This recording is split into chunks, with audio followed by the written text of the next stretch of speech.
आज की खबर में 6 कहानियों की बात हो रही है। अलवर का जिक्र हो रहा है, जहां महिलाओं की तस्करी को लेकर खुलेआम खरीद फरोख्त को लेकर पुलिस चुप है। ऐसा नहीं है कि पुलिस चुप है, बाकी सब कुछ नहीं बोलते। कुछ लोग हैं जो इस मामले में कभी बोलने की कोशिश करते हैं, तो कुछ संस्थाएं हैं जो इस काले कारोबार को बेनकाब करने की कोशिशों में जुटी है और ऐसे मामलों की जड़ तक जाकर ऐसे ही NGO सर्वे करते हैं, जिसमें खुलकर कई सच्चाई सामने आती है, दर्दनाक सच्चाई। अलवर जिले में एक NGO मत्स्य मेवात शिक्षा एवं विकास संस्थान द्वारा करीब 2 दर्जन गांव में एक सर्वे किया गया था, जिसमें ये सामने आया कि अलवर में जिन गरीब परिवारों के बेटे की शादी नहीं हो पाती, वो मजबूरी में पैसे देकर अपने बेटे की बिहार, बंगाल, उड़ीसा, आसाम, झारखंड या यूपी की लड़कियों के साथ शादी कर देते हैं। इन राज्यों में गरीबी की वजह से लड़कियों के माँ बाप अपनी बेटी की शादी कुछ रुपये लेकर कर देते हैं। जो रुपए वो लेते हैं उनसे उनका खर्च भी चल जाता है। इस सर्वे में ये बात भी सामने आई है कि कई गांव में 40 से 80 पारो शादी करके लाई गई हैं। देखिए, शुरुआती दौर में जब मेवात में महिलाओं की खरीद फरोख्त शुरू हुई, महिला तस्करी शुरू हुई, तो ये ट्रांसपोर्टेशन में जो काम में लगे हुए लोग थे, जिनका ट्रक बिहार, झारखंड वगैरह के इलाकों में जाता था, उन लोगों ने वहाँ संपर्क बनाकर महिलाओं को लाना शुरू किया। शुरुआत में शायद ये था कि कुछ लोगों को शादी के लिए महिला की ज़रूरत थी, तो इसलिए 1-2 केसेस में शादी के लिए महिलाएं लाई गईं। लेकिन बाद में धीरे धीरे ये प्रक्रिया बदलने लगी और महिला तस्करी यौन उत्पीड़न के लिए, सेक्स इंडस्ट्रीज के लिए, इन सब चीज़ों के लिए भी होने लगी है और अब बड़े पैमाने पर होने लगी है। सर्वे में ये भी पाया गया है कि जिन लड़कियों को शादी करके लाया गया है, उनमें 95% मामलों में लड़कियों के माँ बाप द्वारा लड़के से शादी की एवज में 5,000 से लेकर 2.5 लाख रुपए तक लिए गए।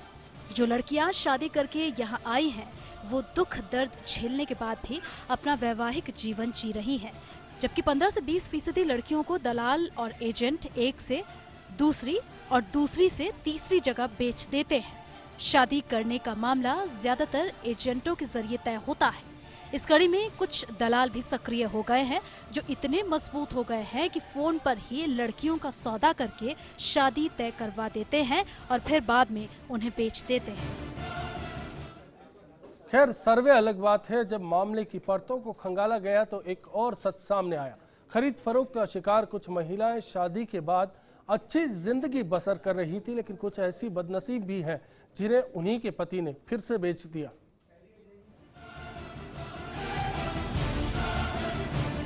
एक लड़की से शादी करने के लिए पैसे देने वाला और पारो से शादी करने वाले मगरू ने बताया कि जिनकी शादी नहीं होती वो लोग बाहर से बहू लेकर आते हैं और बीच के दलाल पैसे लेकर लड़कियों को बेचते हैं। जिनको जरूरत होती है वो खरीद लेते हैं अपना वंश चलाने के लिए। उसने बताया कि कुछ लड़कियां शादी के बाद भाग जाती हैं और फिर दूसरी जगह बैठ जाती हैं। परिवार से भी हो जाए पर भाई हमने तो ही नहीं डुलती फिरती ली, हम तेरा आगे नो कहे अकेले परिवार से हुई, परिवार सुना हो। अब जाने पाछे से बेचारी भूखा घर की, धापा घर की, हमने तो डुलती फिरती ली, रुपया दिया हमने तो। जब पारो रबीना ने बताया कि वो बिहार के बेगूसराय जिले की रहने वाली है। उसके साथ भरतपुर जिले के गोपालगढ़ के समीप खूंटा ठोकन गांव का कमाल शादी करके लाया था। उसने 1.5 साल उसे अपने पास रखा। उसके बाद उसका मन भर गया और उसने 7,000 रुपए लेकर एक बूढ़े को उसे बेच दिया। दूसरी पारो ने बताया कि वो गुवाहाटी, आसाम की रहने वाली है। उसे उसकी बहन और उसके नंदोई ने शादी करवाने के बहाने यहाँ लाकर बेच दिया।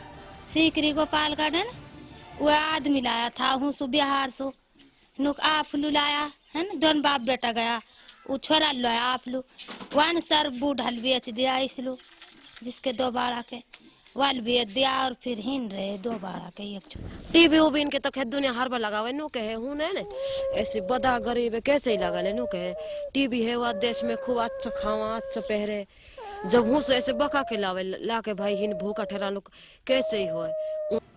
सामाजिक कार्यकर्ता और NGO के सचिव वीरेंद्र विद्रोही ने बताया कि मेवात में खरीद फरोख्त के मामले आते हैं, जिन्हें दलाल एक से दूसरी जगह बेच देते हैं। अलवर जिले में इन महिलाओं की संख्या लगभग 20 से 25 हज़ार के बीच में है और उससे भी ज़्यादा हो सकती है, क्योंकि इस तरह का कोई ऑथेंटिक सर्वे तो हमने नहीं किया। हम जिस बेल्ट में काम करते हैं वहाँ करीब 500 से ज़्यादा महिलाएं हैं। पिछले 3-4 महीने में कि 8-10 महिलाएं हमारे यहाँ रजिस्टर हुई थी जिनको खरीद के लाया गया है पिछले महीने ही। तो इसका मायने ये है कि ग्रुप बहुत बड़ा है, लेकिन ये कहना बड़ा मुश्किल है कि इस नेटवर्क का स्वरूप क्या ये पूरा नेटवर्क एक जैसा है, कुछ ही लोग संचालित कर रहे हैं, या कुछ बहुत सारे लोग इसको संचालित कर रहे हैं और जब जरूरत होती है तो एकजुट हो जाते हैं, ऐसा भी पता नहीं लग पाया है। अलवर में करीब 15 से 20 हजार से ज्यादा पारो हैं जिन्हें दूसरे राज्यों से खरीद कर लाया जाता है और उनसे शादी की जाती है।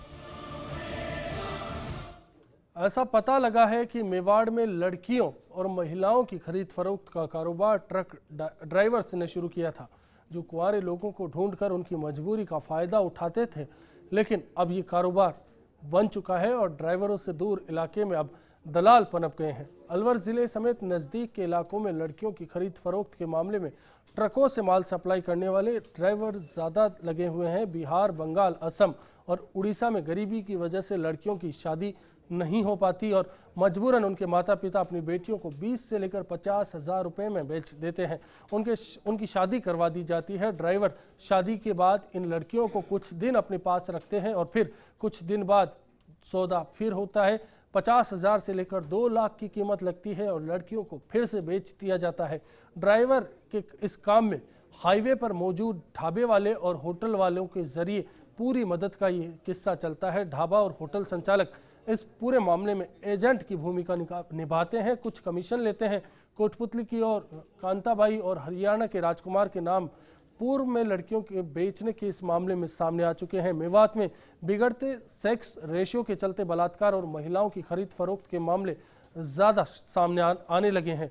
अलवर, भरतपुर और धौलपुर जिलों में पुरुषों के मुकाबले महिलाओं की संख्या बहुत कम है। इसके चलते यहाँ लड़कों की शादी नहीं हो पाती और यही बड़ी वजह है कि इन जिलों में कुंवारों की तादाद बढ़ रही है, जिसके चलते लोग लड़कियों की खरीद फरोख्त करते हैं, लड़कों की शादी करवा देते हैं। अलवर ज़िले में हर साल प्रति पुरुष 894 मतलब प्रति 1000 पुरुषों के मुकाबले 894 महिलाएं हैं, जबकि भरतपुर में ये रेशियो 877 पर आकर अटक जाता है। धौलपुर में तो हालात और ज़्यादा खराब हैं, जहां 1000 पुरुषों के मुकाबले महज 845 महिलाएं हैं।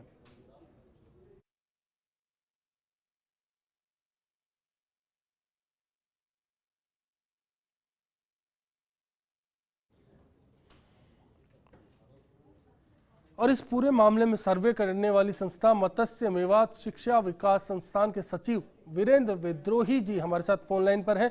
वीरेंद्र जी, आपसे जानना चाहते हैं कि आपके सर्वे में ऐसे कई मामले सामने आए जिनमें लड़कियों की खरीद फरोख्त की, लेकिन क्या सर्वे में पता चल पाया कि ये सेक्स रेशियो का कारण है या फिर कहीं बढ़ती अपराध की लत है?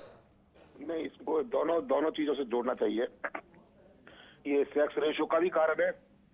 मेवात के बहुत सारे इलाकों में और राजस्थान के भी कुछ और इलाकों में, खासतौर से शेखावाटी में 20 से लेकर 40 साल तक के नौजवानों की बड़ी संख्या है जिनकी शादी नहीं हो पा रही, और ऐसे लोगों के लिए बाहर से लड़कियां लाना एक प्रचलन के रूप में विकसित होता चला जा रहा है जी। और ये जी वीरेंद्र जी, क्या आप बता पाएंगे इस बात को कि इस मामले में पुलिस क्यों बेअसर नजर आती है? क्यों इतनी ज्यादा यूनिट्स बन चुकी हैं, उसके बावजूद कारगर कार्रवाई नहीं होती? एक्चुअली पुलिस के एजेंडे में ये काम है नहीं।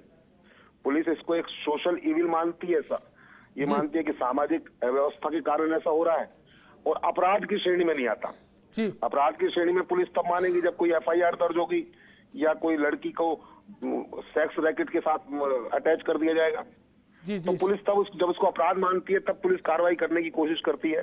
बस छोटे में आपसे जानना चाहेंगे, क्या ऐसे मामलों में आप पुलिस पर दबाव बनाते हैं कार्रवाई के लिए? हम लोग बहुत सारे मामलों में दबाव बनाते हैं और हमने देखा है कि जब बहुत ज्यादा दबाव बनाते हैं तो पुलिस कार्रवाई भी करती है जी, लेकिन रूटीन में पुलिस ये कार्रवाई नहीं करती। शुक्रिया वीरेंद्र जी आपका इस चर्चा में जुड़ने के लिए। समझा जा सकता है कि 6 कहानियों का जिक्र आज की खबर में हमने किया। इन 6 कहानियों से असल तस्वीर समझ में आ जाती है कि किस तरह से आधा दर्जन जिलों में लड़कियों की खरीद फरोख्त का कारोबार चल रहा है। पुलिस बेअसर है क्योंकि पुलिस की एजेंडे में ऐसे मामले नहीं है। आज की खबर में फिलहाल इतना ही। दीजिए पूरी टीम को इजाजत। नमस्कार।